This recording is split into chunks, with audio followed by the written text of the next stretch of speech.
যে স্বপ্নের জন্য যারা প্রাণ দিয়েছে সেই স্বপ্নকে আমরা বাস্তবায়ন করবই। এটার থেকে আমাদের বেরিয়ে যাবার কোনো উপায় নেই। আমাদের প্রতিজ্ঞা রইল আমরা এটা করব।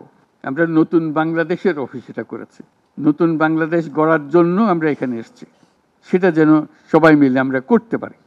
দেয়ালের যে লেখাগুলো যখনই দেখি অবাক লাগে, এত কথা কিভাবে এদের মনে আসলো।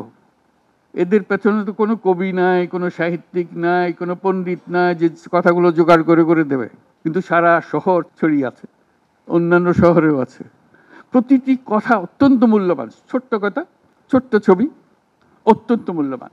শুধু বাংলাদেশের মানুষ উতলা হয়ে গেছে নতুন বাংলাদেশ করার জন্য, তাই না? আমাদের যত বাংলাদেশি সারা দুনিয়া জুড়ে আছে, তোমরা একটু আগে বলেছো তাদের কথা, তারা সবাই বলছে যে আমরা আসতে চাই, আমরা এই নতুন স্বপ্ন বাস্তবায়নে শরিক হতে চাই। কাজে তারা, তোমরা যে ঢেউ উঠিয়েছ শুধু এখানকার মনে না, সারা দুনিয়ার বাংলাদেশিদের মনে এই ঢেউ উঠিয়েছ, তারাও যোগ দিতে চায়। যারা বাংলাদেশি নয়, অন্যান্য দেশের তরুণরা, তারা বলছে আমরাও দেখতে চাই, কারণ আমাদের দেশেও এরকম দরকার। কাজে এটা কোনো সীমাবদ্ধ নয় যে বাংলাদেশের মনের মধ্যে তোমরা একটা প্রচণ্ড ঢেউ জাগিয়ে দিয়েছ, প্রচণ্ড স্বপ্ন জাগিয়ে দিয়েছ। তোমরা সারা পৃথিবীর তরুণকে জাগিয়ে দিয়েছ যে এই তরুণদের হাতেই সৃষ্টি হবে নতুন পৃথিবী।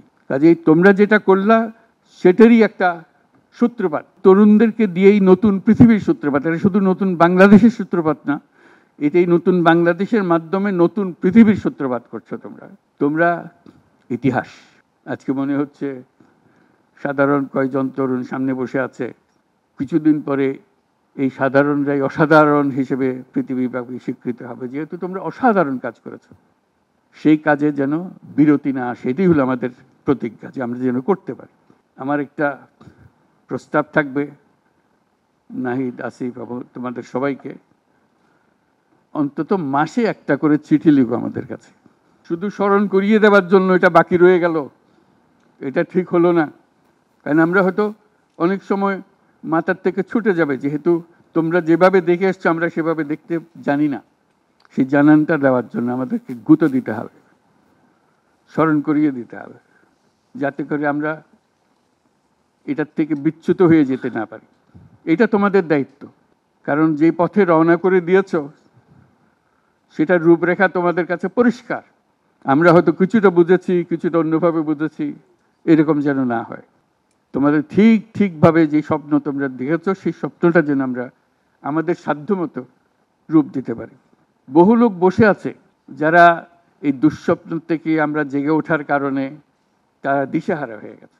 একদিন চুপচাপ শুয়ে শুয়ে দুঃস্বপ্নের মধ্যে এরা ছিল, দুঃস্বপ্ন দেখছিল, আমরা শান্ত আনন্দ সহকারে লুটপাট করে যাচ্ছিলাম, হঠাৎ করে গোলমাল হয়ে গেল। তারা কি চুপচাপ বসে থাকবে? মোটেই না। খুব চেষ্টা করবে আবার তোমাদেরকে দুঃস্বপ্নের মধ্যে যাতে ঢুকিয়ে দেওয়া যায়, তারা শান্তমতে আবার শান্তিতে আবার তাদের রাজত্ব চালাতে পারে। তারা চেষ্টার ত্রুটি করবে না। কাজে যে কাজ শুরু করেছো এই কাজ সমাপ্ত না হওয়া পর্যন্ত এর থেকে বেরিয়ে যেও না। বাংলাদেশের জন্ম থেকে আজ পর্যন্ত এই সুযোগ আর আসে নাই, যে সুযোগ তোমরা আমাদের হাতে তুলে দিলে। এই সুযোগ যেন হাতছাড়া না হয়। এই সুযোগ হাতছাড়া হলে বাংলাদেশের আর কোনো ভবিষ্যৎ থাকবে না। কাজে এইটা যেন শুধু রাষ্ট্র নয়, পৃথিবীর সম্মানিত রাষ্ট্র হিসেবে প্রতিষ্ঠিত হতে পারে, যেহেতু তরুণরা এটার হাল ধরেছে। এই কারণেই এটা ভিন্ন, এই কারণে এটা ইউনিক, অনন্য। এই অনন্য একটা দেশ আমরা তৈরি করতে চাই।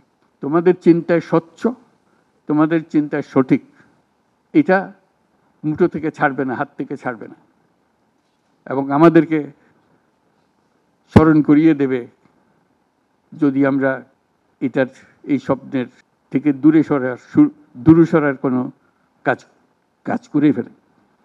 আমাদের কারো কোনো ইচ্ছা নাই এই স্বপ্ন বাইরে যাওয়ার, এই স্বপ্ন বাস্তবায়ন করাই আমাদের সার্বক্ষণিক কাজ।